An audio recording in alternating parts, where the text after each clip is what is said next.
Hello, friends. Today's episode is brought to you by From Within Records. Please head over to the From Within Records web store, pick up a Hardcore Pride crew neck, a 2023 roster poster, or if you're on your vinyl tip, please go pick up a copy of Path to Divinity by Visions of Mortality, or Condensing Flesh by Warren, or Nature of Mortality by Choice to Make. All available now, all awesome bands on an awesome label. If you're not following From Within Records on social media, please head over to Twitter or Instagram and click that follow button to stay up to date on all the current news. And like I always say, please support From Within Records because they support us. If you're looking for high quality merch for your band, for your business, please hit up my friends over at Good Fortune Printing out of Wilkes-Barre, Pennsylvania. You can follow them on Instagram at Good Fortune Printing, or if you want to get in contact with them, please email them contact@goodfortuneprinting.com. Before we get into today's guest, I had a crazy weekend. I got to see Triple S, Levolution. It was amazing. I can't stop thinking about that night. The performance was amazing. They sounded great. The vibes were on point. I'm just so over the moon. It's been a long time since I have walked away from a K-pop concert and have felt like this. Obviously, I've seen a ton of amazing groups, but Triple S is just very special to me. Something that I've been following from the very beginning, and it's been a fun journey. So to be able to get to see a unit of theirs for the first time, it was amazing. So I'm looking forward to seeing all the other members in due time, but that was fun. But I went to Palm Springs because my best friend Nate, shout out Nate, you guys might be familiar with him if you listen to the JOP MMA show. He co-hosts that with me and Jeff. He's a real one, but he got married to his lovely partner, shout out Cecilia, and it was very important for me to be there. I've known them for their whole relationship, and when I used to live in the desert, you had a ton of friends, people who were your ride or dies or whatever. But when I picked up and decided to move to Orange County, I had a lot of support at the beginning, and I thought these friendships were gonna last, whatever. I move away, and it turns out not everybody was a real one, except for Nate and Cecilia. So shout out to them for always, caring about me, which is very important. I always tell my buddy Garrett, loyalty is more important than love. And for me to have moved away and for them to still check in, to see how I'm doing. When they come to town, they actually want to hang out with me. When I go to town, I obviously, they're like the first people I hit up, if it's not my parents. But it's just a beautiful friendship, people that I admire. So I was very happy to be included in the wedding. It was fun. So congratulations, Nate and Cecilia. Hope you guys are having a wonderful time right now while I'm filming this. But it was an awesome time. It was beautiful. I was happy to go down there, see friends, get to see Nate's family, Cecilia's family. I got to see my own family. It was a good time. So I'm happy I went. We're back in Orange County, getting the ball back on track. But today's guest, we had to track down our good friend Connor. Plays in a band called Climb. More recently joined the band Hate Still Burns, which is a band that I'm obsessed with. If you're not familiar with Hate Still Burns, do yourself a favor, go search them out. But Climb is awesome. I was put onto Climb by my good friend Nick Bertles. He plays in a band called Ankle Biter. A really good friend has helped me out with a lot of things behind the scenes. So thank you, Nick Bertles. But Nick Bertles put me on Climb. If you're not familiar with them, I think they're an awesome band. You should hit pause, go boot up your Spotify, Apple Music, Tidal, Bandcamp, YouTube, whatever. Go search up Keep Me From What I Want by Climb. It's an awesome record. And to hear the journey of the band and to hear where they're headed, I'm very much looking forward to it. And I'm happy to have been able to discover them through Nick. So thank you for that. But Connor's an awesome guy, does a lot of cool stuff for his scene, which I was so interested in. We go on for a pretty long time about all the different aspects of booking shows, which I did for a very short stint, but to be able to hear it from someone who's currently doing it and doing awesome stuff, it was very fun for me to be able to pick his brain. So please go listen to Climb and then come back here and strap in and enjoy this conversation. So please, without further ado, welcome Connor to the show.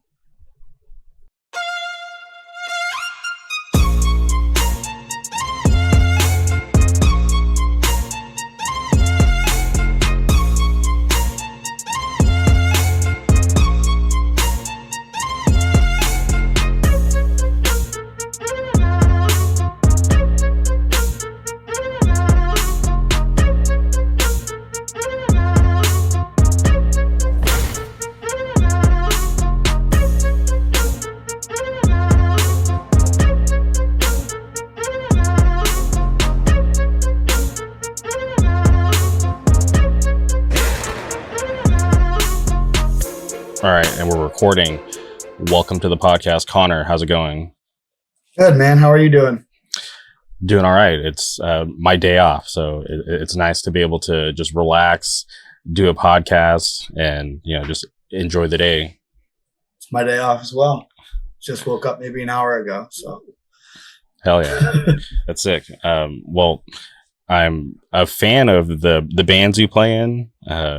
So shout out to Climb, and I actually got to give a big shout out to our mutual friend Nick Bertles, who actually put me on to Climb, because I wasn't aware till he sent me a text, and I was like, all right, normally Nick doesn't text me about any bullshit. He's normally pretty spot on. So when you reached out, I'm like, all right, cool. Like, let me actually take the time to investigate, and sure enough, like once again, he was right, and I'm definitely a fan. I appreciate it. Nick is somebody I would take a bullet for. I've known him for years, and he's probably one of my favorite people in the whole scene, let alone the New England scene. And he's a great dude. And he told me I had been listening to the podcast for a while, and you had so many of my friends on there, and I mentioned it to Nick, and he was like, "Oh, we should get you on there." And I was like, "I don't think Jamie is aware of Climb or anything else that I do." So he's like, "Oh, let me send a text." I was like, "Okay." And lo and behold, it worked out just fine. Yeah. Interesting enough, I wasn't aware of Climb, but I'm aware of the other things that you do, but I just didn't have a face to the name, if that makes sense. Mm-hmm. Yeah. Because I remember you talked to BG about Vanguard. Yeah. And I was one of the people that started that with my friend Kyle. Mm-hmm. And then BG hopped on a little bit later. And now we do a new thing called Peace on Fire. It's me and BG and Chris LeBlanc from the band Opposition. Because a lot of the other dudes were just kind of had been worn out booking shows. Mm-hmm. So they kind of stopped, and so we kind of wanted to keep going. So we started a whole new thing that we've been booking under for a couple months now. Yeah, and how's that going? Because I look at the Instagram, and it seems like you guys have a certain style when it comes to all the flyers, which I think is cool because it makes you guys stand out. So when everybody sees a flyer from you guys, they automatically know it's a show coming from your camp. Yeah, exactly. I mean, I've done the same thing with all my musical projects in the past. I like the idea of one cohesive theme and aesthetic that makes people recognize, oh, this is what it is, this is where it's coming from, etc. It took me a couple months to have that idea click in my head, but it's starting to work out now. And yeah, so people see those flyers and they go, "Oh, there it is. Must be Connor and BG and Chris." So we have a lot of cool unannounced stuff coming in the fall. We only have a handful of shows for this month right now. Okay. And for anybody out there who may be a newer promoter, do you have any advice? Because it can be tough to deal with all the bullshit that comes with booking a show. And I can speak from experience, and I've stepped away from that because it was just a lot of things that I just didn't want to deal with. So I was like, all right, I did it a couple of times. It was successful. It was cool. But just with the lack of time that I have, I just don't want to take on a responsibility that I know I can't fully invest in. So I was like, all right, this is probably better suited for somebody else with more time? See, I'm fortunate enough, and depending on how you view it, every member of Climb plays in at least one or two other bands. So Climb plays so sporadically and not consistently enough to where I have all this extra time to book shows. Mm-hmm. And for anyone that wants to get into it, I mean, I would recommend going to shows for at least a couple of years before you even consider it. You really have to learn what clicks, what doesn't, what's going to bring people in, what days do better than other days, what locations do better than other days. And then simply, there's some things that people don't tell you when you start doing it, and you kind of have to figure out on your own. So I would recommend asking someone like me or someone that book shows and say, hey, I want to do this. I am more than open to show anybody how to do it. I've shown several different people, and some people stuck with it, and a lot of quit really quick. But because I mean, a lot of people don't understand little things that I even had to learn in the last 2 years, like back end and contracts and all that kind of stuff. Because when you get to start doing bigger bands, you got to deal with agents, and that can be a whole thing, especially when they use like this vernacular that goes right over your head. So really just don't be afraid to ask somebody else, like, hey, what the hell does this mean? I'm like, oh, it just means this. It's cut it up this way, blah, blah, blah, blah, blah. It's not that complicated when you get down to it, but it is at times wrenches can be thrown in that make the whole process a pain in the ass. Yeah. I found that you have to be on it when it comes to promoting your show, because like you want to believe in your scene, right? That like people are going to show up, the show's going to go over well, but you do realize that when there is a lack of promotion, that does affect the turnout, especially when it's like, one is a band's first time touring through the area, or when you're taking a chance on trying something new, which people don't always take to, or they're not as welcoming to things that they're not familiar with. So that's one thing that I learned through doing shows, is like the promotion aspect, which sometimes people don't really think about, because they'll see it in their feed, but they don't repost it. So they think it like somebody else is like, doing it, so that's enough. But that was one thing that I realized, like that promotion is so important, even if the bands are already like established. Yeah. When I see somebody share a piece on Fireflyer, I'm internally grateful, because I know that's what's really important about getting it out to the streets and stuff. And Kyle, who did Vanguard with me, he now does Gatekeeper Jam with Colin of Arabia and Chris Cesarini from Street Power. And he had this idea when we did Vanguard to bring back physical flyers and just hand them out outside doors at shows. Mm-hmm. And then Lumpy from Days and Sanction, etc., told us, why don't you put a little QR code in the corner of the flyer that just leads you to the ticket link, which is so simple. And the fact that we hadn't thought of it before is ridiculous. And that has just been like the physical flyers. Like we'll hand those out outside a show, and then we'll check in the morning, and we've already sold 20 more tickets, which is insane. So really just getting out there and just making sure people know about the show is the most important thing. Because I get so many texts the morning after being like, I had no idea this was happening. And I was like, I posted about it a ton. Mm-hmm. And then that's also another, like, sometimes you find bands that won't even post a flyer once that are on the show, which is just infuriating. But it does happen. And I'm just like, do you not want people to be there? Because if not, I don't see why you wouldn't post it. And then that's a whole thing. But the community that aren't me, people that aren't running it, it's everyone else sharing it around with their friends, which is most key. Like that is because they're going to be like, oh, so-and-so's going, we got our friends to go and all that. Like people know I'm going to post about a show.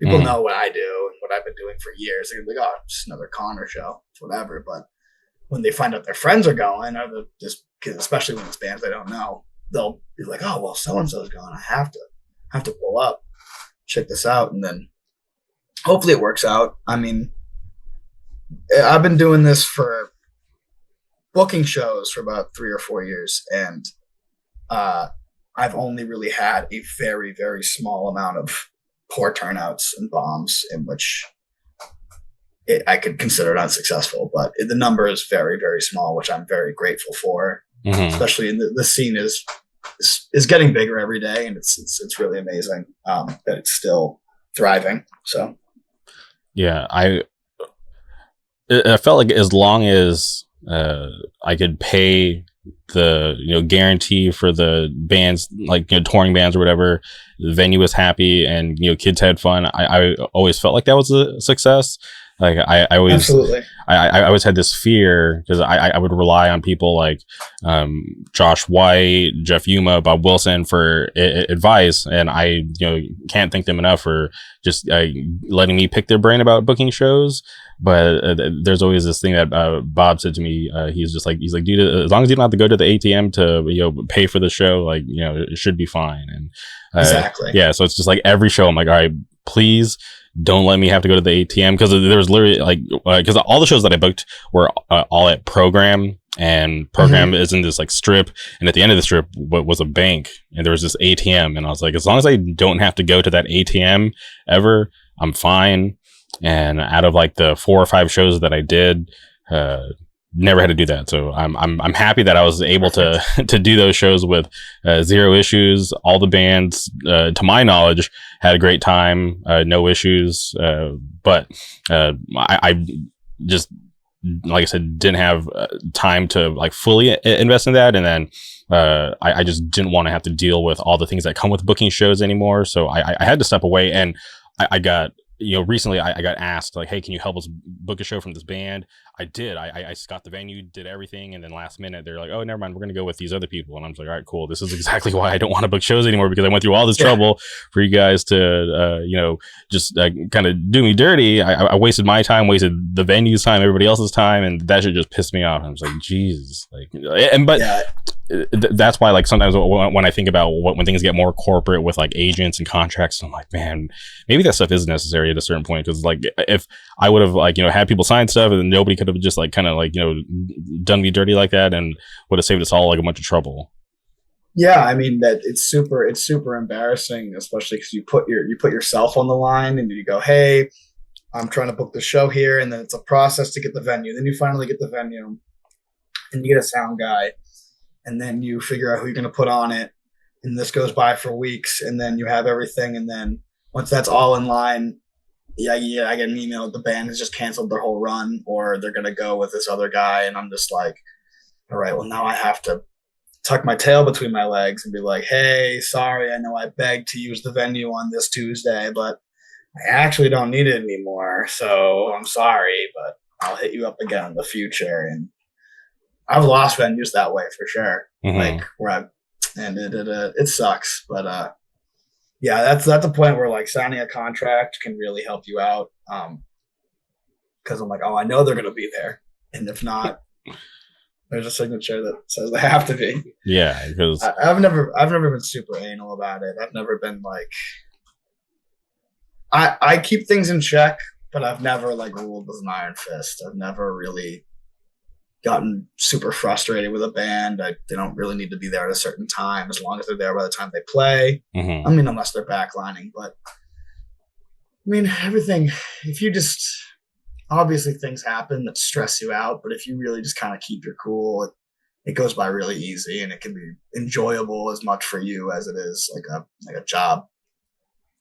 Yeah, I found when I was like booking these shows, I was responsible for the whole show, right? The backline, to make things easier for everybody, making sure people get paid, make sure people are being respectful, and luckily, shout out to my friend Andy, who's there with me for all of them but one.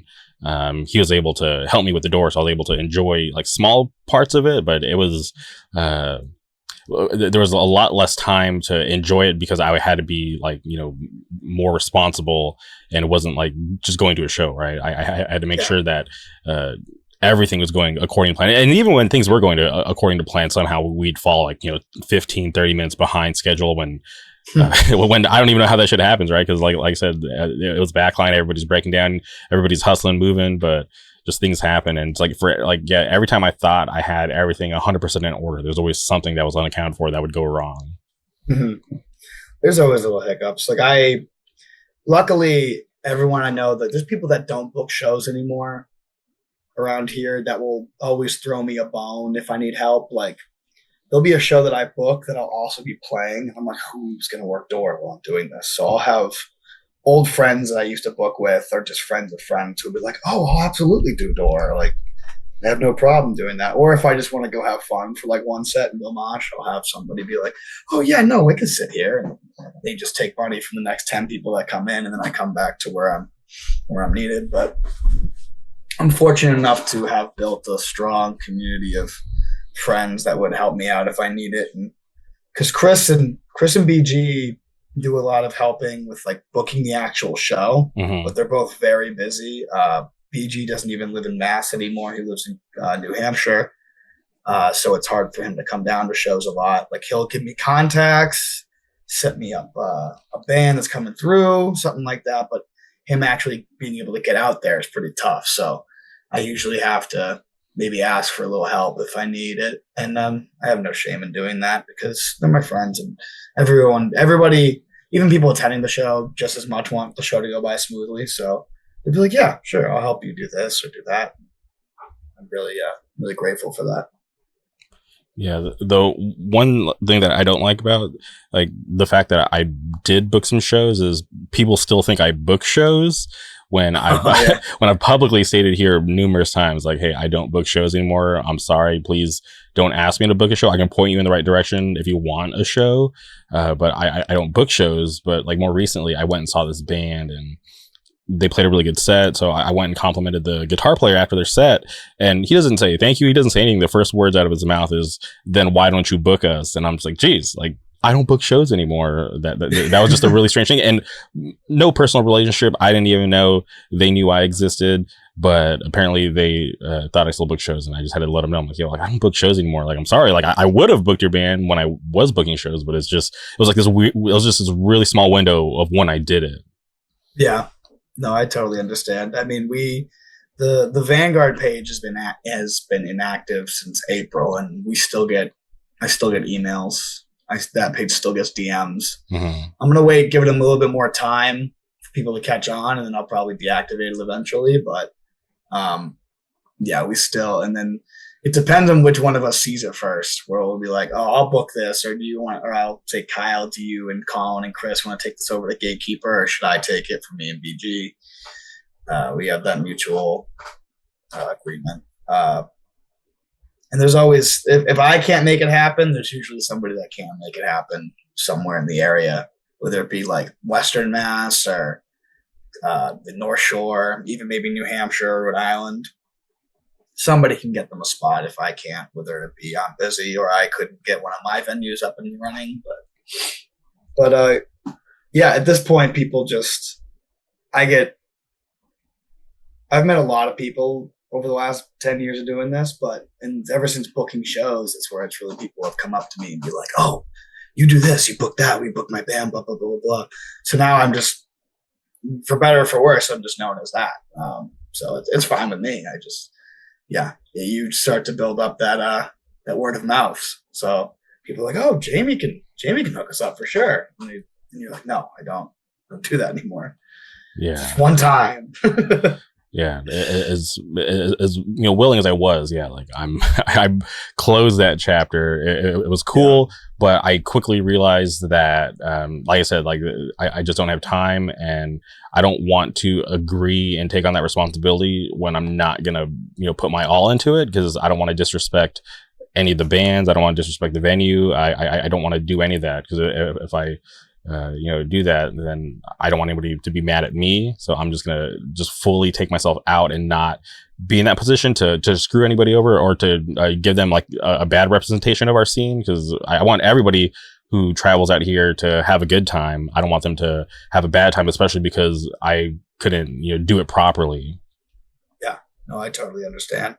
Like I always get a little bit nervous that like, I'm like, oh, this band came all the way from California. I hope they really enjoy themselves. I hope people turn out. Like, I hope that people mosh. I hope someone buys merch, And I mean, even if I got them like their guarantee, which I'm sure makes them happy enough, but I just really want it to be awesome for them. They came such a far away, and I really want them to enjoy themselves. And so I'm really happy when bands come up and they're like, this was fucking awesome. And I'm like, oh, great. I'm really happy. Now, I'm curious about venues. Do you have like a good lineup of venues that you could book at, or is it a struggle? Because out here, it seems like outside of like the professional venues, the DIY stuff is kind of like dwindling down. We've definitely lost a lot. We lost a lot during COVID, and a lot of venues are kicking in rules. I think the biggest thing is that a lot of venues are getting more expensive, like the VFWs, which we would prefer to book at because it's a little bit more like our rules, and we have a little bit more freedom. But that obviously requires more. We have to hire a sound guy. We have to find someone to do doors. We got to all that stuff. But there's a good amount. The Middle East in Cambridge has been a legendary spot since like the 70s. And it's like kind of half corporate, half not. Like they let me book shows there whenever I want, but they got a door guy for me. They got a sound guy for me. They do the ticketing for me and just cut me a check at the end of the night. And they have like massive national touring acts come through. And then I also get to book a small little whatever show on like a Tuesday night if I want to, because we have this understanding. So that's usually my go-to. I mean, there is a lot of VFWs, but as I've noticed over the past year, they're getting more and more expensive. So it really has to be like it's a novelty thing at this point. It's just like, oh, the show would be more fun in a VFW, even though it's going to be a lot more expensive to do. Connecticut, because I've booked some shows in Connecticut over the past 2 years.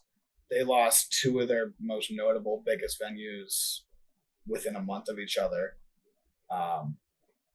So they are like trying to create DIY spots at the moment. Connecticut is really struggling, and I feel horrible about it because there's so many awesome bands from there right now. As there always is, Connecticut's always been a really cool spot. But there's no place for them to play. There's no like mid-tier size venue for them to play. It's always just the big corporate ones that are usually way too large and have been a pain in the ass to deal with, or just no venue at all. Massachusetts, though, I mean, I've been here enough. I've been doing enough to where like I can always find something. But we're lucky to have that because the other states surrounding us don't really have that freedom. Yeah, it gets rough, right? When there's scenes that there is a scene, but there's no place for them to play, and it gets really tough because you can do like backyard stuff, house stuff, but that can end abruptly because obviously with it being in like a neighborhood or whatever, things can get shut down. So without like some sort of actual venue, it gets really hard.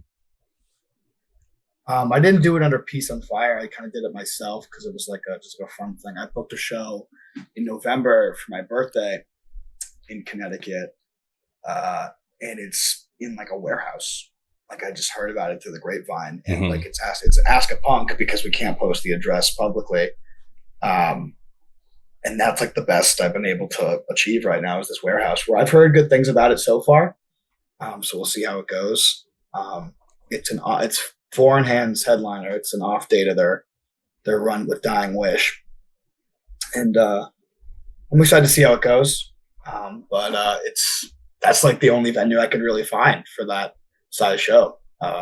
Everything else was like a big corporate venue that it's like 500 cap. Like it's too much. And when you're finding a place like a warehouse, do you even care like what like the acoustics are like, or are you just like, I just need a building? In that sense, like I asked the guy, like I don't even know his name. I just been messaging him through the venue's Instagram page. I'm like, do you have a sound guy? Do you need me to get one? They go, oh, we got it. And I'm like, well, what's the venue fee? Like, what do I got to pay? He goes, oh, well, I mean, there's no venue, so we'll handle it. So I'm like, all right, what is this? Yeah, it sounds. There's a lot of trust there. Yeah, so I just gonna have to figure it out when I get there. But no, at that point, I just really hope that if the bands get paid and people show up, that's all I really care about. If it doesn't sound amazing, that's fine. It's like we got to work with what we have. Obviously, I know bands and fans and people that come out to film shows have preferences over venues. all the time. I have a friend that Montana Media. His name is Matt. He has been filming shows for. He films every single show in the state of Massachusetts that's happened over the last 2 years. And I know he gets really pissed at me when I book certain venues because he's just like, I hate standing on this stage. It sounds like shit. The lights are shit or whatever. So he has preferences, but I'm like, hey man, I gotta do what I gotta do. I couldn't do this show in someone's backyard. I had to do it in this bar. So we got to work with it. Okay. And as far as you taking on that role of booking shows, that's obviously a really important role for the scene. How did you fall into that? Because it's like we've been speaking, it's a big undertaking.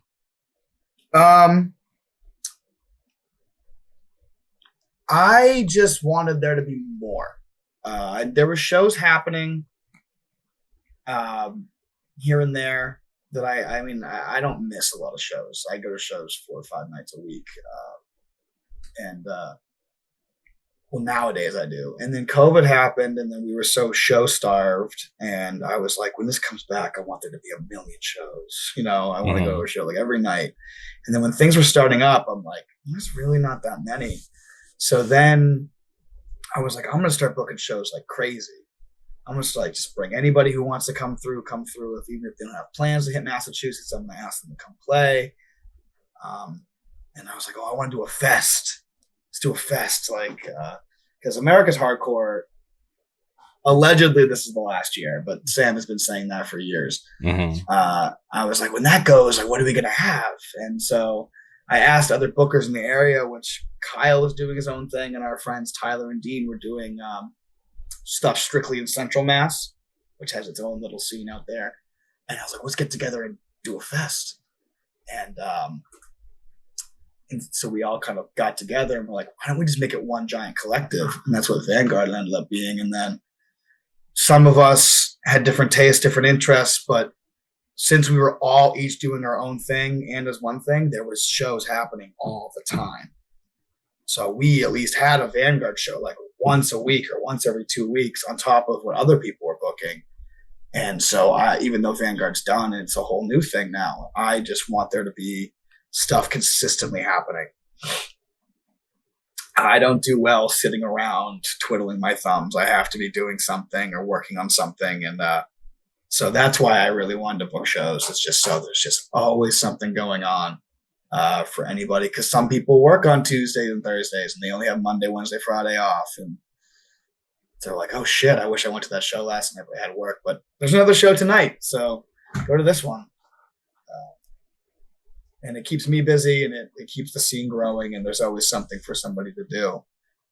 That's my main reason for doing it. And then I also get to help out my friends. A lot of bands, despite how good they are, just aren't given a shot because there's so much going on as well. There's so many bands out there at least. So I'm like, I know this dude's a good dude. This dude's been going to shows for 20 years. He's at everything. His band rocks. But like maybe the young kids don't know him or the old heads don't know him. So no one's going to put him on this show. So I try to like give people a shot too. So that really helps. And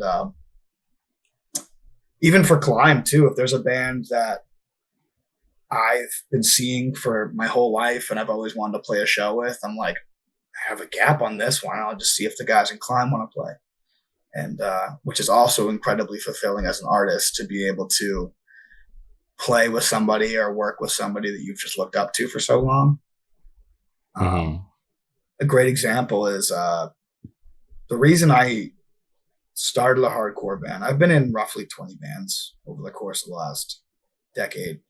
But the reason I started playing hardcore music was because of Trapped Under Ice. And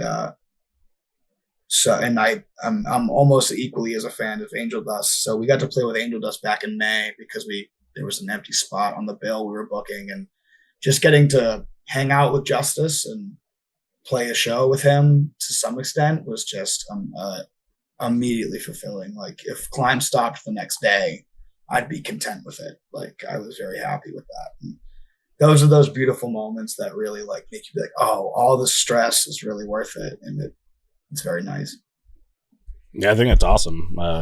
I think Trapped Under Ice, obviously like a really huge influential band for a lot of people, and I feel like they've had an interesting history because when they were at it like full time, I felt like they were like the biggest hardcore band in the world, and even with these little breaks and them coming back, like they still have like these awesome and amazing turnouts. So it's cool to see, even now in 2023 that they get like crazy amount of love, because I think they deserve it. I think everything they've done is awesome.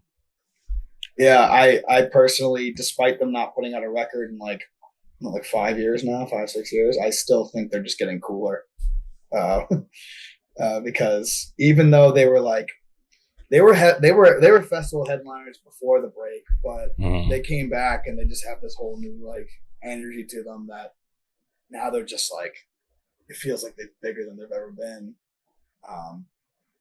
Because now they're not like the hot new band, but they're like just the legendary band. So it's like they just come at it with a whole new approach, and people are just, a lot of people that have been around forever love it, and then a lot of new kids that are just getting into hardcore, like, this band's headlining this festival, they must be hot shit, we gotta check them out. And then so everybody's coming to see Trapped Under Ice, and it's awesome to see. As a fan, it's awesome to see. I haven't seen them since Heatwave came out. So I haven't been to any of these like reunion headlining anything. The closest one was New York, but I wasn't able to make it out. So I'm hoping something happens in Boston soon. Even whether I do it or somebody else does it, I hope it's doable. Yeah, hopefully they get out. Yeah, because I think the next time I'm going to be seeing them is at FYA. Oh yeah, I have a lot of friends going out to that. I have big Massachusetts turnout at FYA every year, which I find interesting because it's so far. But during FYA weekend, if you're in Massachusetts at a show, the show's empty every time because everybody I know is at FYA. Yeah, I'm always surprised because obviously I travel from California to Florida for the fest, and just finding out how many people are there that aren't from Florida, it's insane. But I get it because it's a really good fest, and also I'm one of those people who are traveling out for it. Yeah, I've actually never been. I would love to go. Maybe this will be the year I go. I don't know, but I would love to go. I hope with America's hardcore ending this year that somebody, whether it's me or somebody else, picks up the torch, because I would love a really big fest in Mass where people like that want to travel out. You know, America's hardcore has always been cool, and it's always been one of my favorite fests. And it just we're kind of limited with the space and the venues for something of that capacity. So it's never been something too big, or I feel like it hasn't reached like this massive thing it could be. And every single year has been phenomenal. But I don't see a lot of people. I don't have a lot of friends out of state come for it, and I think that's a component that I'd like to see integrated in the next couple of years. Is more people traveling from, I don't know, California or Florida to come see what Boston has to offer. I think it's the cold that probably steers a lot of people away. And absolutely. So close to the holidays. Yeah, Sam does it. I mean, this year will be the first week of December, and so who wants to go to Boston in December? I live here and I don't even want to be here. But I don't know. Maybe we'll do it. Like, I always thought Labor Day weekend, like this weekend, is such a good one because there isn't much going on and it's still nice here. Like it's 88 today. That's not bad. One of my it's a long weekend. So. One of my favorite sets from AHC is was it 2014 or 2015? Fury played, and I've watched that live set so many times, and it just looks so cool to see a band from here, on the other side of the country getting such an insane reaction. One of my favorite like modern hardcore bands. I love that band. I'm happy that they're back doing stuff again. And it's tough for them to come out here, obviously being from California, and also I've only ever seen them like a handful of times. So it's awesome that Sam gets them to come out and play the fest, because that was most of the times I've seen them. I feel like it's been there. And then I saw them once open for Power Trip here, But one of my favorite all time America's Hardcore set was there's this VFW across from the Middle East called the Cambridge Elks Lodge, but they call it the Hardcore Stadium. Mm-hmm. And they don't do shows there that often now. And if they do, it's only downstairs in the small room. But Sam used to have, like, I think it was the Saturday night show there, and the Friday night show is at Middle East or something like that. But it was like 2015 or 2016 Power Trip headlined that VFW like on a floor, and it was the most insane shit I've ever seen in my life. And that's always stuck with me. That fest has always been, like I said, despite it not being the biggest thing or the biggest hardcore fest, it's always carried this weight, and it's always been amazing to see. Mm-hmm. Yeah, it's a bummer that it's, gonna hang it up, but I get it. But for you to want to carry the torch, beyond that, besides maybe wanting to move the date, like what other things would you change? Mm-hmm. Well, I guess it totally depends on the time of year. Yeah, like you said. If it's outside, it obviously has to be prior to October. I don't know. I like that Sam has like different shows of different sizes. Like there's a matinee, so the matinee is a little smaller, so he has that in the mid-tier room, and then the headlining show at nights in the downstairs room. I'd probably do it. Now I sound like I know what I'm fucking talking about.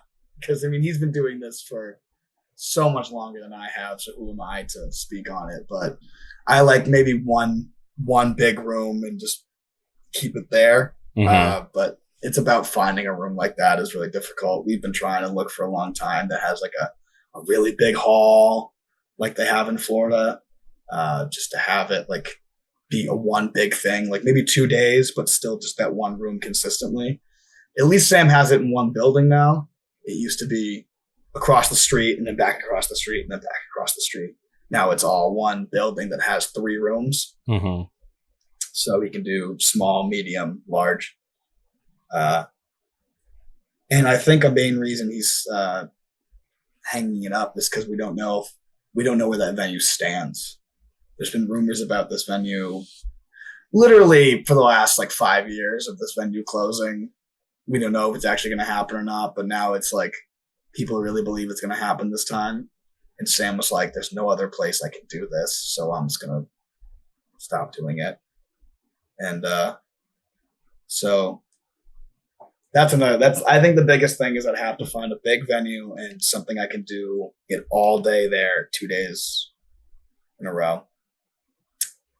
Besides that, the way he does it is so perfect. It's the lineup's good. The lineup's mixed. He does a different thing each day, a different kind of idea each day. Like the pre-show this year was all Massachusetts bands, all local bands. Most of which have never played AHC, which was awesome. And then I believe this year, the rumor this year is that the pre-show is a demo core day. So it's all demo core bands, which would be really cool if that pans out. So besides the venue thing, which is a hard thing to get around, I think Sam really runs that thing smoothly. I've never been like in the nitty gritty of it, but I've never seen any complications. There's been no like bands drop last minute or something breaks or the venue closes or nothing like that. Everything's from a patron perspective, everything has gone really, really nice. Yeah, and have to compliment the lineup because every time I see the flyer, I always get bummed that I can't go to it just because with the limited amount of time off that I have and the other things that I've already like agreed to before December rolls around. It's always been really tough. Like as much as I would want to go, I just was never really able to make that a priority. Yeah, sometimes the weekend changes, so I try and keep that like those couple of weeks open. I've had a couple of bands reach out to me before Sam solidified the dates publicly. I was like, we gotta wait we gotta wait if we can see it through that, because we don't want to do anything the same weekend as America's Hardcore because it will just bomb. So I'll let you know. Wait for Sam to drop the dates, then we can work around that. So I believe it's the 1st, 2nd, and 3rd this year, if I'm correct. Yeah. Well, I haven't even. Usually around this time, you've already heard rumors being spit around of who's doing what and who's playing, but I haven't heard a single thing, which I'm pretty excited about, because that means it can be a genuine surprise for me. But so I'm excited to see what he does with the final year, and to really send this fest off with a bang. Yeah. Which is like bittersweet, because being around for a long time and to be able to exist as the same time as that fest, but to see it go away, it's always a bummer when these like long-standing fests decide to call it quits. Oh yeah, it's going to be emotional for sure. I mean that, and even if the venue that goes, that the Middle East in Cambridge, if the venue goes with it, that's going to be not only detrimental to the scene, but detrimental to me as a person, because I've been going to shows there as long as I've been going to shows. And now that I'm booking shows there, it's even more integral to my life. And it's super important to me. It's a very special place. Is it the nicest venue? No, but it's got character to it. And it's a great place for a hardcore show to book it or attend. And so it really would really be destructive if that place left with the fest. But the fest alone it's gonna be there'll be tears shed, absolutely. Well, hopefully the lineup this year will do it justice. I hope so. Okay, well, I want to move on and just ask you about Climb. Like I mentioned, newer fan of the band, but I am curious, how did that band come together? So, like I mentioned earlier, I've been in so many bands of all different genres. Ever since I discovered hardcore, that has been my main style of music that I've listened to and invested into. Despite me making other things here and there, I'm only mainly at hardcore shows for the most part. But I wasn't currently in a hardcore band pre-pandemic. I was in I was kind of like in a post-hardcore emo band, and we were trying to get on shows, and the pandemic happened, and that just killed that band immediately. And I was doing so many things that I kind of liked, but nothing that I really loved, or at least not for a long time. And I was just like, I love all of these kind of hardcore bands. Why don't I just start a band like this? And so I kind of got the gears rolling on some kids from my town that I used to make music with, but they were not really into hardcore. So it was kind of hard to convey to them what I was looking for. So they two of them kind of moved on to do their own separate thing. And then other people came in, and then they wanted something else and we wanted something else. So I've been through a lot of people, and we're all on great terms. I still hang out with 99% of them.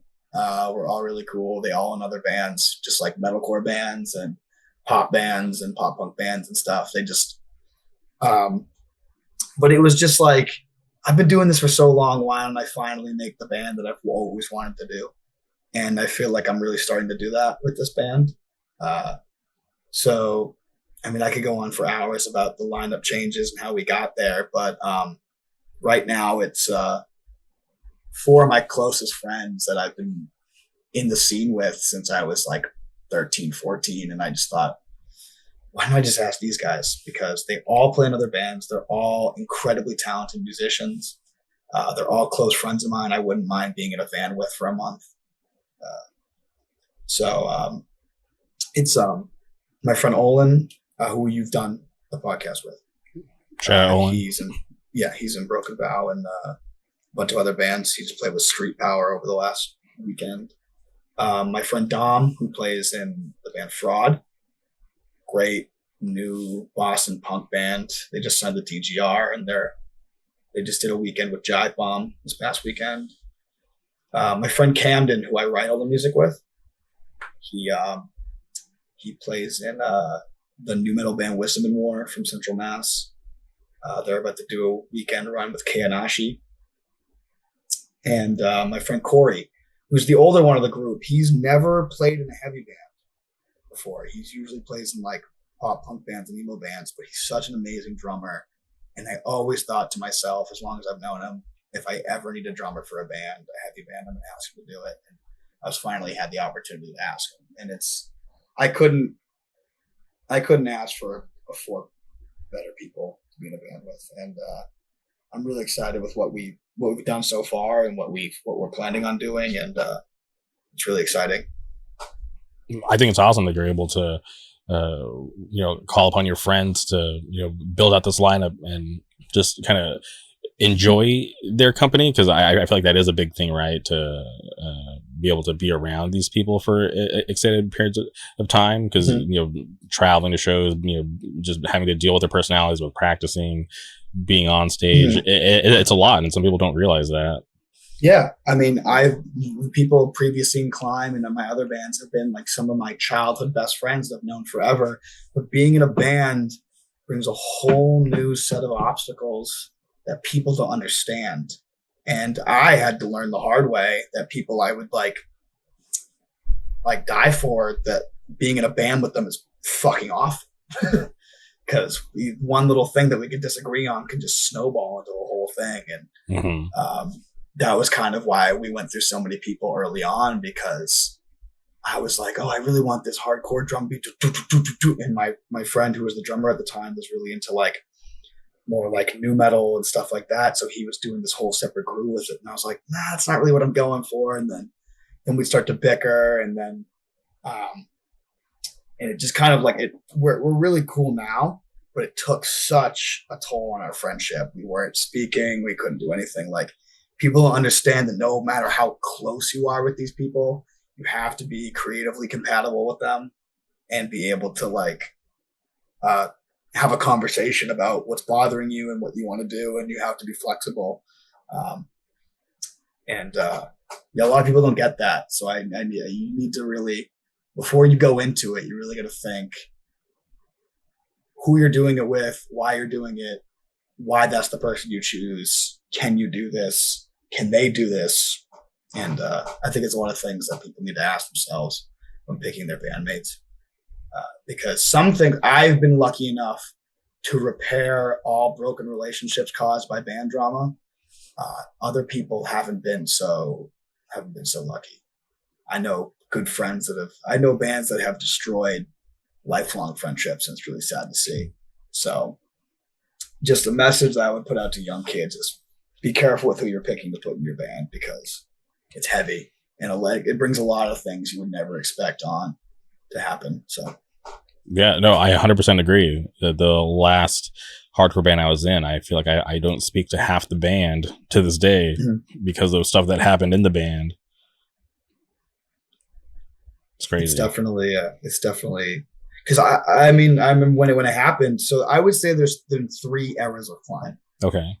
There's the OG lineup, which is me and some kids I used to make music with in high school, and I've been making music with them forever. So I thought, why would it not make sense?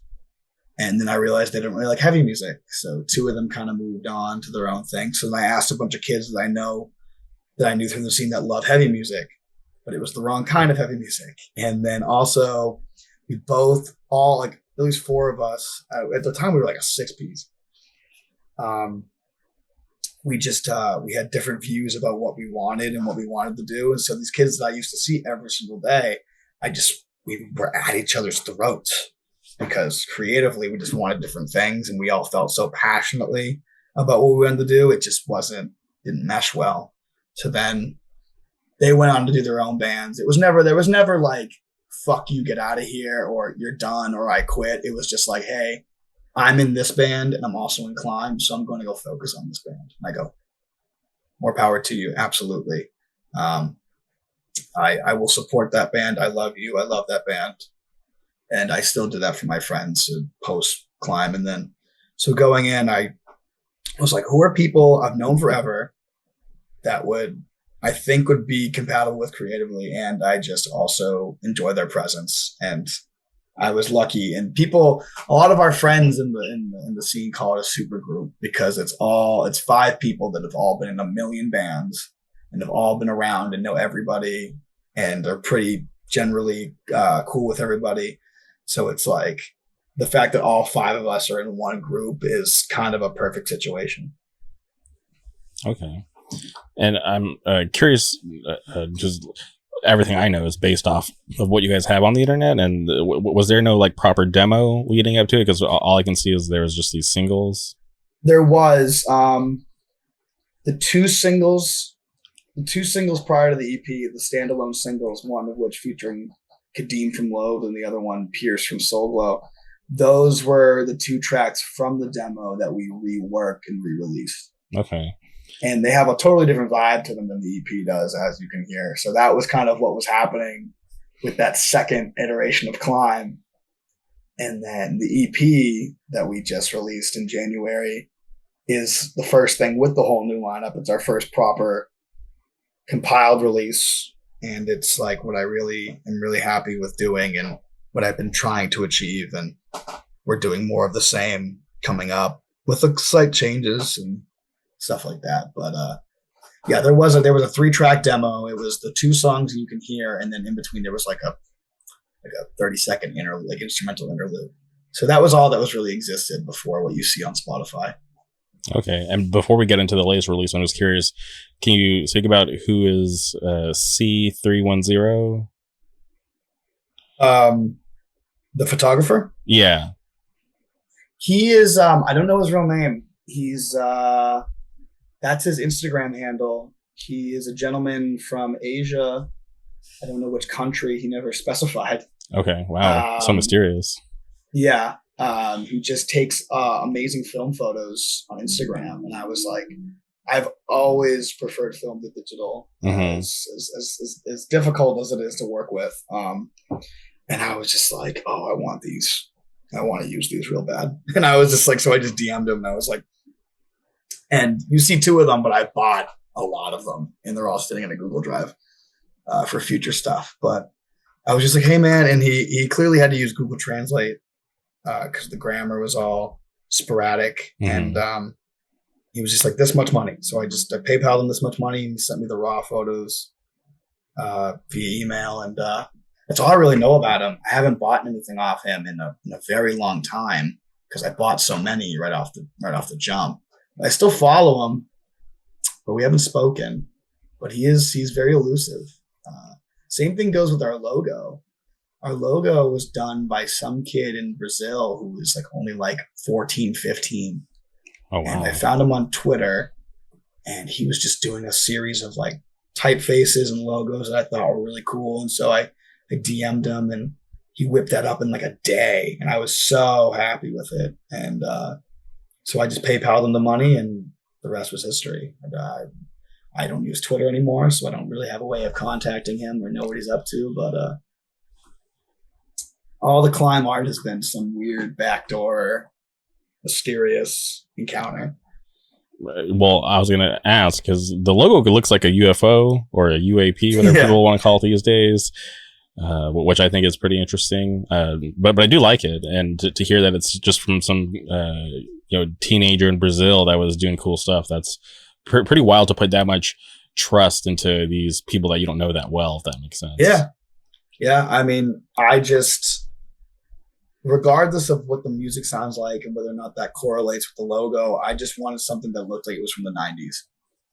Because whether that's what we're doing musically or not, everything, it's not even like a nostalgia thing because I'm not that old to really have really experienced the 90s, but I'm very fond of aesthetically what was going on in the 90s.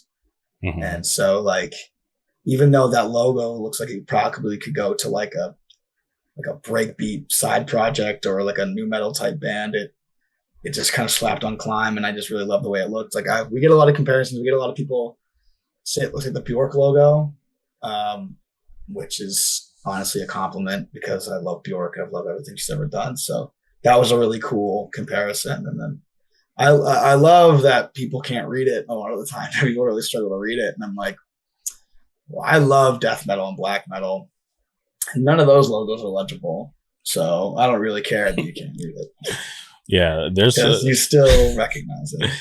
I can read Climb because I know what it is, but yeah, when it comes to these like crazy metal like fonts, I'm just like, there's no way people can actually read that shit. It's crazy. Nah, like it's just at that point, it's just like recognizing. Like it's the same thing if the logo is just an image, because you're like, oh, that's Sanguisugabog, because I know what it looks like. You can't read it, but you know what it is because you know the band at this point. Yeah. So that's what I was kind of going for. Like, even though you can't read Climb, people that know it now recognize it. And they look at it and they go, oh, we can't fucking read it, but we know it's Climb.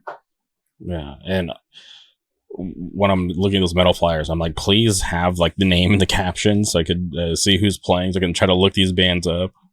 No, I know sometimes I'm really like, oh man, that logo's so cool. I really wish I knew what this band sounded like. And I'm struggling. And then I have to embarrassingly like DM the promoter and be like, who the fuck is this? Okay. But I respect it. I respect that. I respect those bands' commitment to the bit of just being the most disgusting looking logo, and it's just so you cannot make it out at all. All right. So Keep Me From What I Want, latest release. Can you talk about that whole process of creating the records, since it was like this new era for Climb?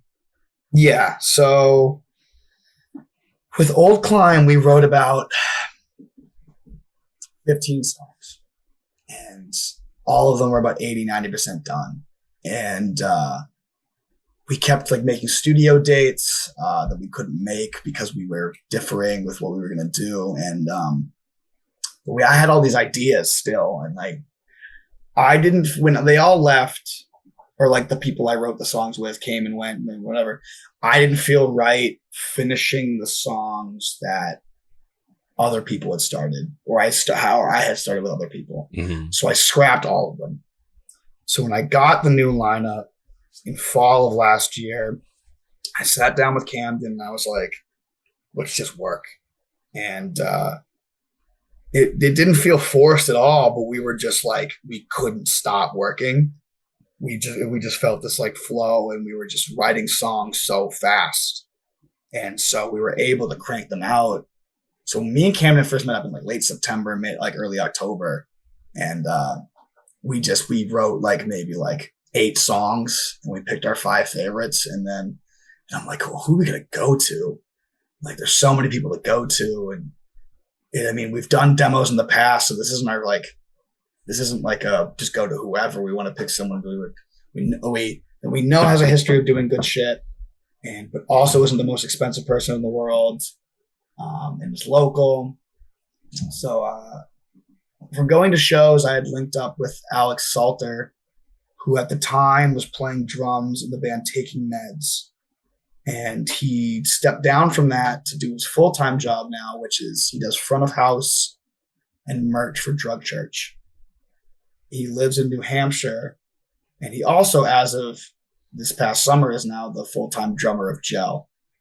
But he was always a really nice guy, and he was always coming to shows. He was coming down to Boston for shows all the time, and I was a fan of Taking Meds. And one day he posted that he had been doing producing, and I had no idea. And I looked into his thing. He was the apprentice for John Markson. So he had worked on the last 2 Drug Church full lengths. He worked on the Regulate self-titled, all stuff I really like the sound of. So I was like, oh, hey man, we got 5 tracks we want to do later this year. Would you be down to do it? And he's absolutely.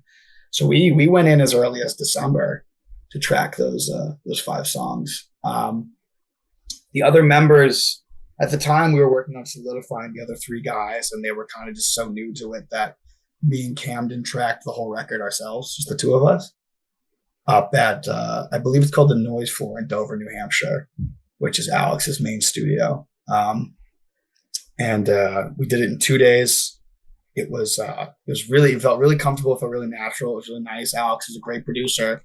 I've been doing this for a long time, and I've been to a lot of studios, and I really felt that he pushed me to go to a place where I've never really been before, but it also didn't feel abrasive. It didn't feel like I was afraid to upset him, or I was like sweating or pushing myself too hard. But he was like, let's try this, let's try that, stuff I'd never really experienced before with a producer. And it was really nice. And So then he also took on the duty of mixing and mastering those 5 songs himself as well. And it was just that we were so happy with them. And then the second that, like, we had planned for it to come out in late January, and we'd already started taking on shows. And our first show back, and our first show with the new lineup was at this venue called Dusk in Providence. It was us, this Oi band from Providence called Klaxon, Street Power, Colin of Arabia, and Cruel Hand. And I was like, all right, this is it. What a great first show back. And I consider it like our first show. Like, it was like a soft reboot, you know. And I was like, what a first show to come back on. We're playing all new songs that have never been played live before. That's going to be our whole set. We're playing the whole EP, front to back. We'll see how it goes. And it was just a whole new energy I had never experienced prior with Climb. It just felt like something new and fresh and fun. And we all were just riffing off each other, and everybody killed it. It was awesome. And then we've just been chugging along doing that. We've been trying to do something I strive for with Climb is I don't want to be put in a box. So, I mean, we play death metal shows, we play rap shows. I don't say yes to everything, but like genre wise, if I think the artist is cool, I'll take the show. You know what I mean? I'm not someone that just takes every show, because that's also bad for a band to do, because you start to oversaturate yourself. So we've just been playing an array of different shows. Our second show back was opening for Vomit Forth and Mutilatred in Cambridge. And so we're a hardcore band playing with 2 death metal bands. So I went in thinking these kids are going to throw rocks at us. But I don't care, because I'm friends with all the dudes in Vomit Forth. They're great guys. They're from the area. They're from Connecticut, and some of my favorite fucking people in the scene. And so I was like, you know what? They want us to play. It'll be fun. I want us to just be versatile and play whatever. And the kids loved us. It was really surprising. We sold more merch at that show than we ever had at any other show. And so we've had a great year of just doing stuff like that. We go play a hardcore show, and then we go play a shoegaze show, and then we play a death metal show. And currently, right now, we're taking a break to write, but that's what we've been up to this past year. It feels like it's been 3 years, but it's been about 10 months. Yeah, that is pretty wild to be able to take a step back. Here we are in September, right? 9 months into the year, coming close to the end of it. And yeah, it seems like just by hearing you speak about it, just the year of you guys coming back and doing these awesome shows, I think it's smart to be able to get out of, like, you know, the comfort of playing a hardcore show and playing the metal shows, especially rap shows. I think it's awesome, because I always tell people, you don't know who's in the room, who might be a fan of your stuff. So just get out there, and obviously if it makes sense, somewhat just go out and do it. Like, the worst that's going to happen is, like, you're going to leave with no new fans, but best outcomes, like, you're going to leave with 1 new fan. That could change everything. I've played to more empty horseshoes at hardcore shows than I have at death metal shows and like shoegaze shows. Mm-hmm. So it really goes to show that you don't know who's out there and who might really enjoy your shit.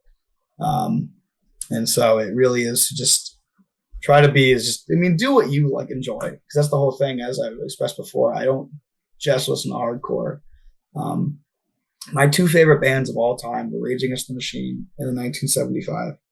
So what you're going to get with Climb, you're going to get a hardcore band with a large energy of flamboyancy and sass. So and that's what I'm coming at it with. It's just something that doesn't make sense. So don't try and make sense of it. I'm just enjoying myself, and I'm enjoying what's coming out of it.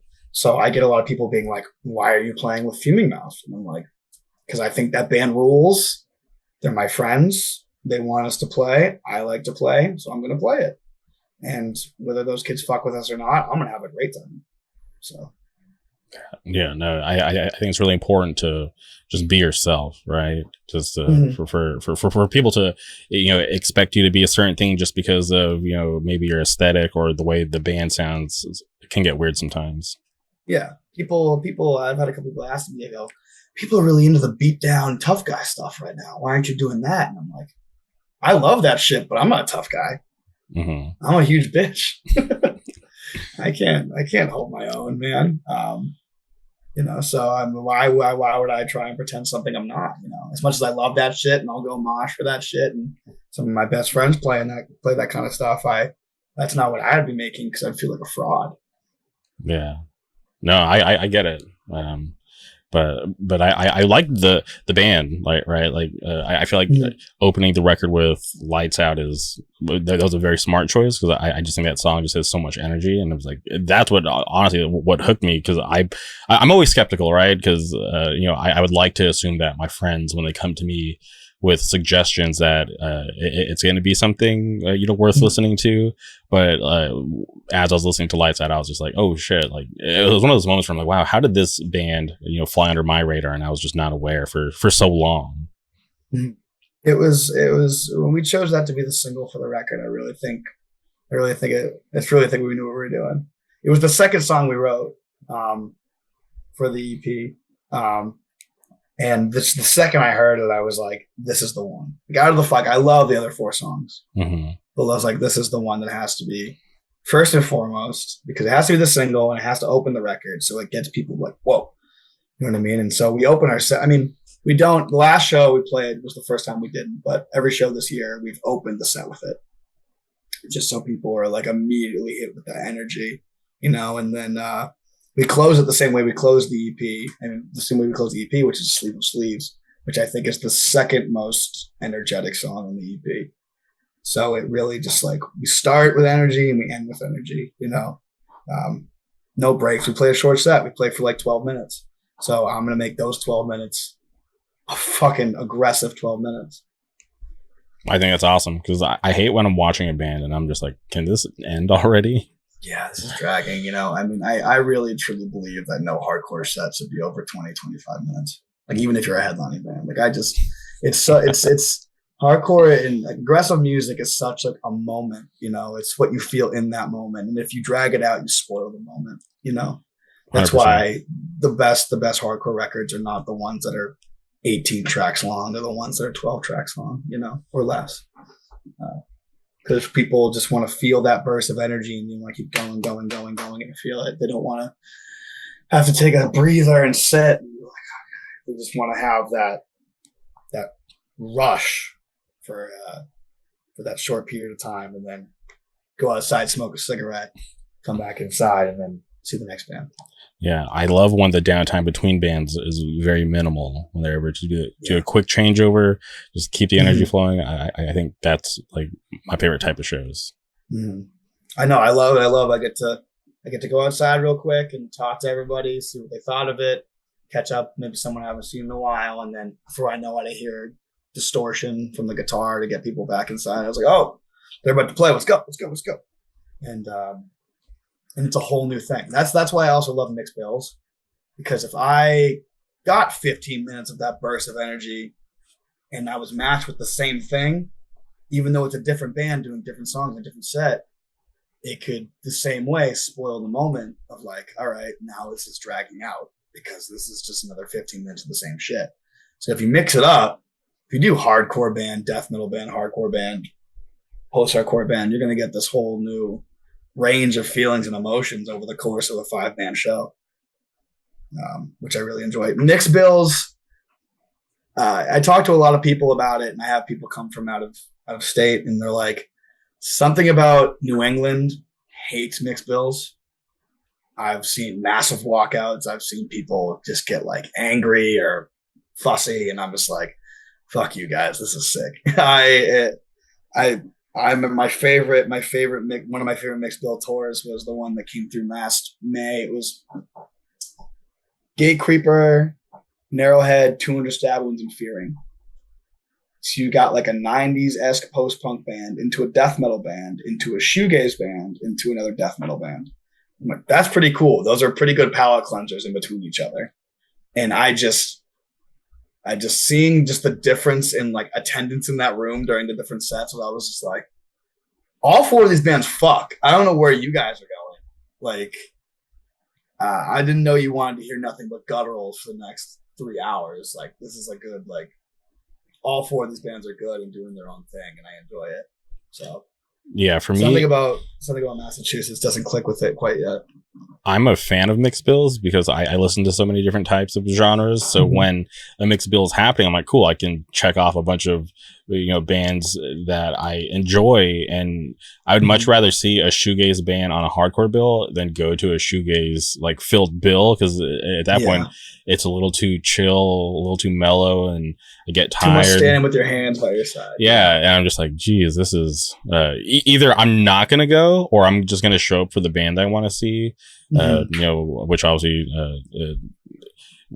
I'm sure there's probably some missed opportunities on bands that I probably would have enjoyed, but it's just the energy is just like I'm just not for it for a whole night, if that makes sense. Yeah, I totally get it. I told somebody recently that hardcore rotted my brain to the point where if I go to a show where there isn't at least an aggressive band playing for at least a little bit, I just don't know what to do with myself. I start sitting there, start twiddling my thumbs. No matter how good the band is, if they're not getting people to move or at least dance or sing or some kind of jumping, I'm just like sitting here with my hands by my side. I'm checking my phone. I'm like, this is 4 bands in a row of this. I can't do this. Like, I'm a big pop music fan, but I've been to plenty of pop shows where people are not dancing and having fun. And I'm like, I'm having a horrible time no matter how much I love this artist because there's just no energy in the crowd whatsoever. It's disappointing to see. Yeah, it's strange. It's like I could have just watched this on YouTube and been exactly fine. Like I'd much rather be seeing some whack local band in a basement somewhere because at least those kids are having a blast, and even so, yeah, mixed bills really, really, I love just that bring that because like if I'll watch a shoegaze band any day if it's followed by a band that's going to have the room exploding. I agree.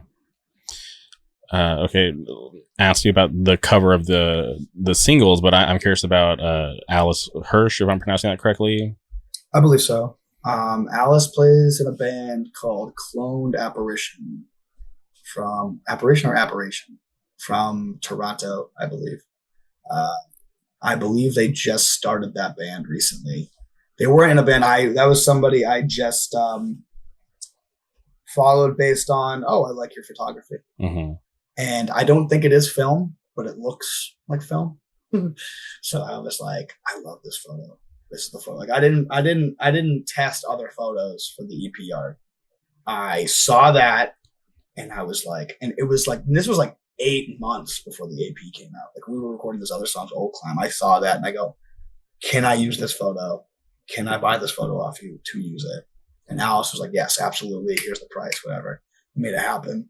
Don't really know them that well. We're mutuals on Instagram. I enjoy their band. I've told them I'd love to book them in Boston sometime. But that was just it. It just it reminded me of the music video for Crash Into Me by Dave Matthews Band, which, like I said earlier, has a really notable 90s look to it, 90s aesthetic, and it's an amazing song, amazing video. And I think that's what really jumped out to me is I was like, oh, that reminds me of that. And that's what I'm going for. Maybe it's not a hardcore album cover, but then again, that's not really what I'm trying to convey. So I think it really hit the nail on the head. And so I just slapped the Clown logo on a photo and just made it work. Yeah, well, I'm enjoying these photos, so I hope you continue that in the future. We do. I can tell you a bit prematurely that we have 2 singles being mixed right now that we hope to have out by the end of the year. They're both photos I bought from the original gentleman from Asia. And we're working on our second EP now. And I'm already looking at stuff that Alice has done over the past year of what I could possibly use. Because I would love to do something with them again. Okay. And these songs that you're working on that are coming out in the future, are any of them the leftover songs from Keep Me From What I Want? Because you mentioned earlier that you guys had 8 songs, but you only went with the 5. Nah, we're starting fresh. We're trying a whole bunch of new things, sonically and like rhythmically, and so we're really and now Olin now that Owen's been in the band like officially since we recorded the first release, they have started contributing to writing as well, which brings a whole new vibe to it entirely. So it's like those songs are so like far from what we're planning next that it's like it'd almost be we'll just let them sit there, because this is like a whole new chapter, and we already have so many ideas for what we're going to do, and the plan is to record it in December.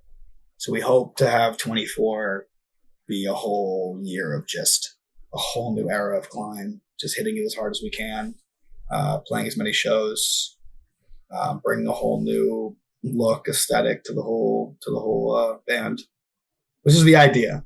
We'll see how it actually works out, but I got some stuff kicking around.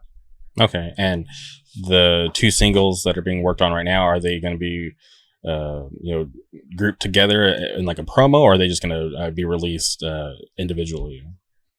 So I can go back and I can speak about the 2 singles we released before Keeping What I Want. The first one is Threshold from the demo. So originally it didn't have that feature on it, and neither did Pendulum.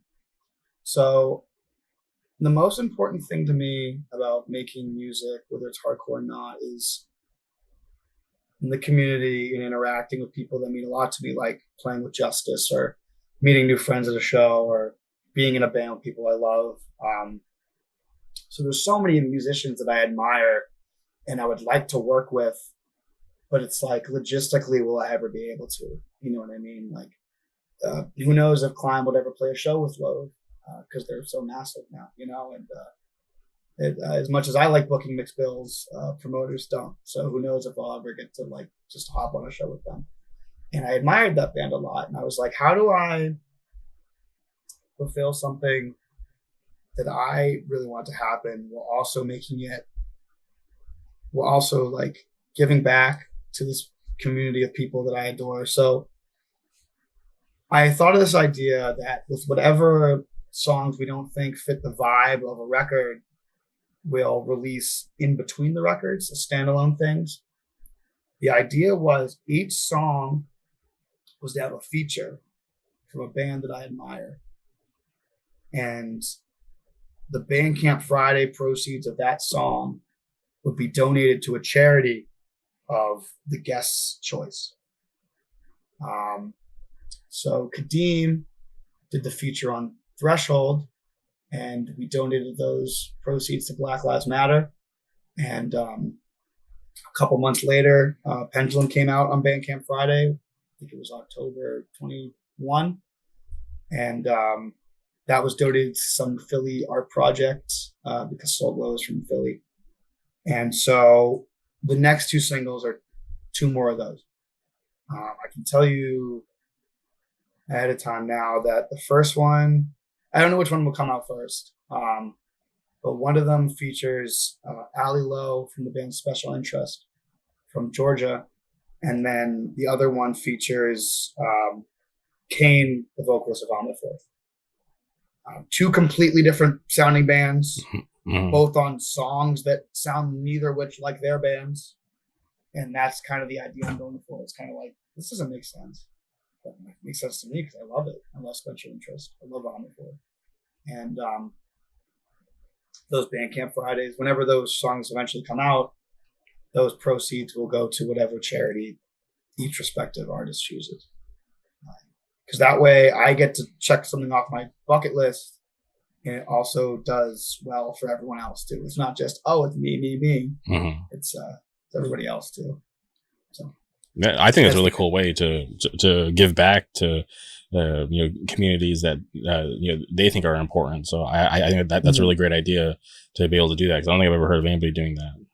Yeah, because they're all from different places of the world. Like Lowe's from the UK, Soul's from Philly, Special Interest from Georgia, and Vomit Force from Connecticut. So they all got their own things going on, their own scenes and things that they'd like to support. So I think it's really interesting stuff. I would never be on my radar all the way here in Boston. Mm-hmm. So I think it's I think I'm doing right by doing it, and I hope other people see it that way, because it's something I get to do creatively, and also just do something else that nobody else is really doing that specific way of doing it right now.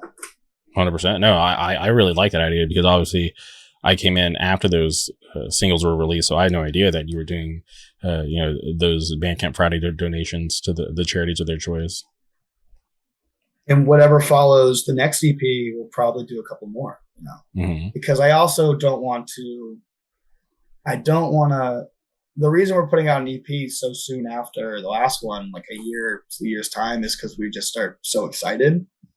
And now that we have 3 different songwriters in the band, it's this whole new sonic thing, and we want to take it even further. But I don't want to do so many collective releases so close to each other. So I think the idea of standalone singles in between each release gives people that want more Climb a chance to it, and it gives us a reason, like it gives us something to do with the songs that we're working on now, but not necessarily like have the idea of like a new record in mind.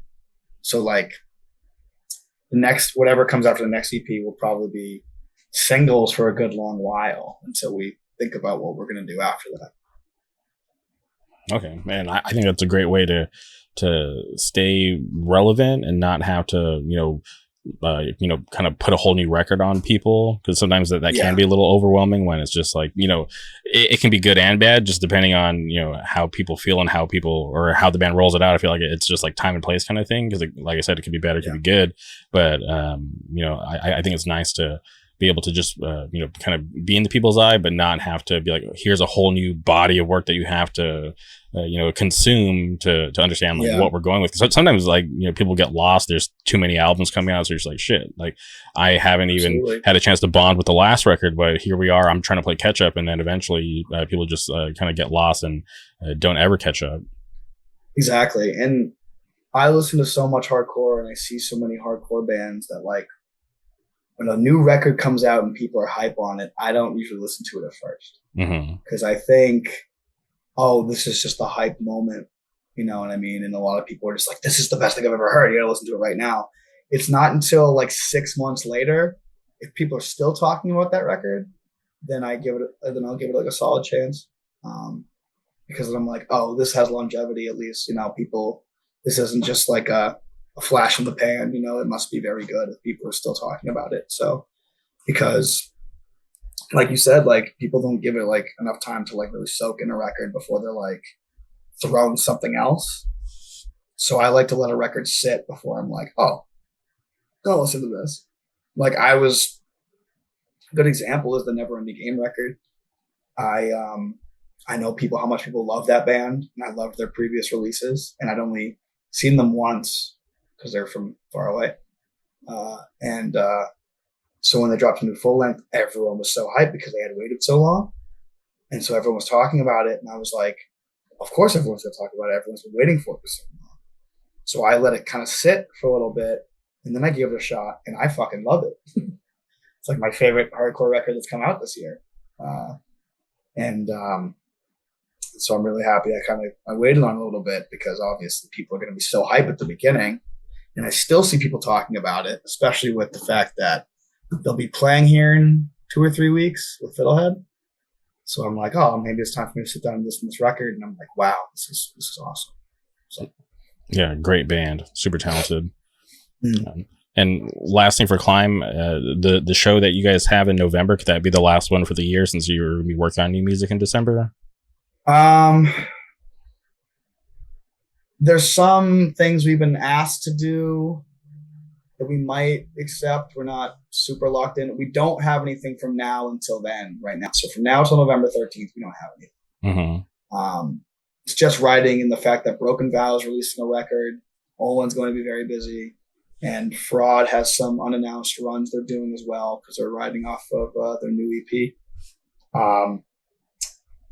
I can say that me and Austin from Buried Dreams and SOS Booking are doing our own East Coast equivalent of For the Children.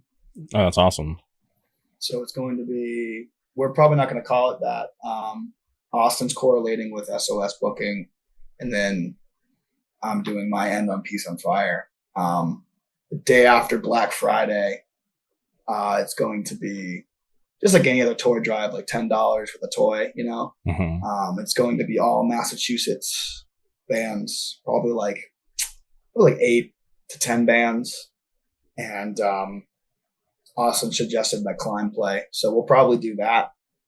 And unless something very lucrative comes our way in December, that will probably be our last show for the year, and that's only like a week or two after my birthday show. So we only really have like 2 confirmed shows for the rest of the year.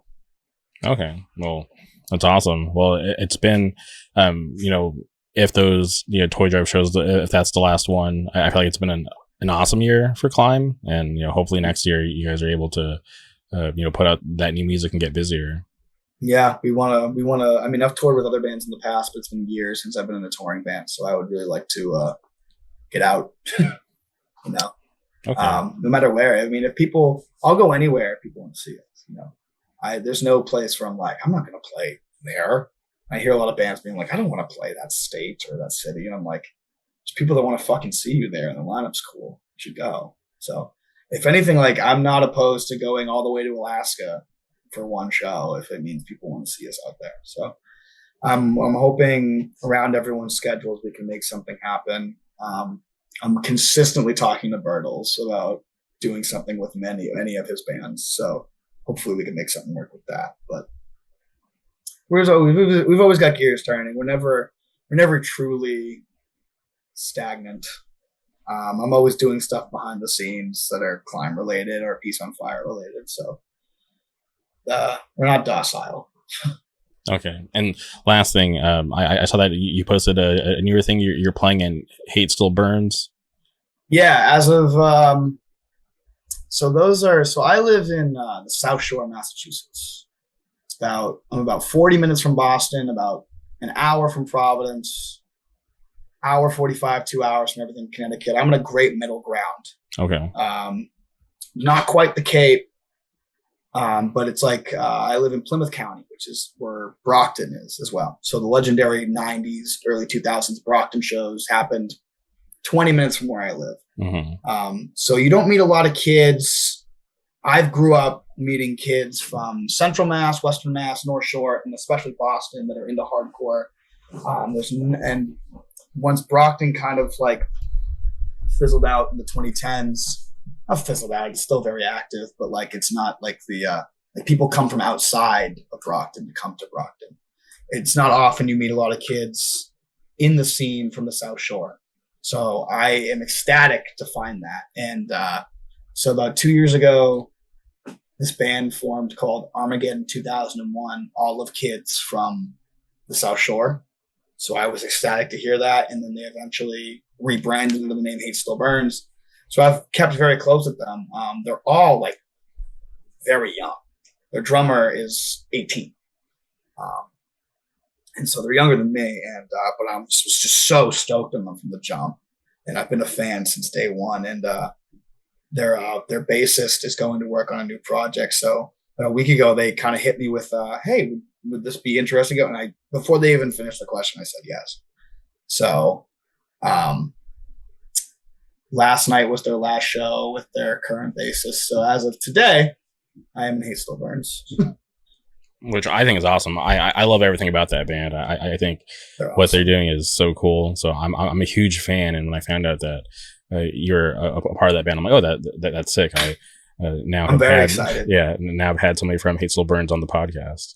Great band. Because I mean, Climb is its own like weird entity. That's my child, you know. And this will give me an opportunity to play a whole different array of shows with just ass beater riffs and like, you know, and more of a metalcore feel to it, you know, because they're not my songs, you know. I get to experience something completely new from a different perspective, and they have a whole new EP recorded, being mixed right now that'll be coming out through days, and I'm really excited for people to hear the songs. They already have touring plans, so I'll already be out and about with them as soon as like October.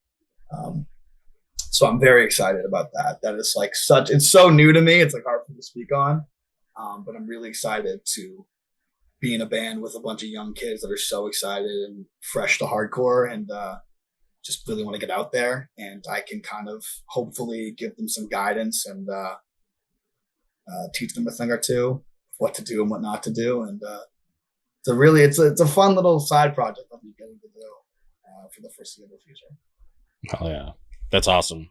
Shout out Hatesville Burns. But all right, Connor, this has been so awesome. I appreciate you taking the time to do this today. But before we sign off, is there anything else you would like to say? Thank you so much for having me. I've been a fan of the podcast. I'm going to continue to listen. Thank you. Some of my favorite people. Thank you. Just in the scene in general on, let alone some of my closest friends, you know, like I'd love to shout out Nick Bertles for hooking this up. One of my best friends. And then I know he had no part of it, but I want to shout out BG because BG, great person. As someone who he's older than me, not too much older. Like I wouldn't consider him an old head, but he was able to show me a lot of things that hardcore was capable of being that I never realized before. Like he has helped me do things and see things with bands and shows and venues in a community that I would never knew existed. I was in this very specific pocket of hardcore most of my life, and I was missing out on this whole other side of it, especially when it comes to booking shows. So I credit the last 4 years of what I was doing with booking and playing and etc. largely to BG. So I want to thank both of those people before I leave. Awesome. Well, once again, I appreciate your time. It means a lot to me, and I appreciate your support. You know, Nick did mention to me that you were a listener of the podcast, so I thank you because for everyone who still takes time out of their day for whatever they're doing and listens to my podcast, whether it be here on Spotify, YouTube, my website, wherever, it's truly humbling to this day. We're closing in on 400 episodes, and I still appreciate all the support from everybody. So it means a lot. So for me to be able to have someone like you be on the podcast who's a listener, I think that's really awesome. So thank you. Yeah, I was talking to Evan Stein last night, and he was ecstatic to hear that I was coming on. He was like, "Oh, it's a great podcast. I've been on it multiple times," and I didn't know that, so I got to go back and listen to Evan's episodes, but he was just like super stoked that I was going to be on here. So that made me even more excited. I was like, oh, I'm fucking stoked. I got up early. I cleaned my room. I showered. Oh yeah. All right. Well, thank you again. Thank you everybody for tuning in. We'll be back soon. Goodbye.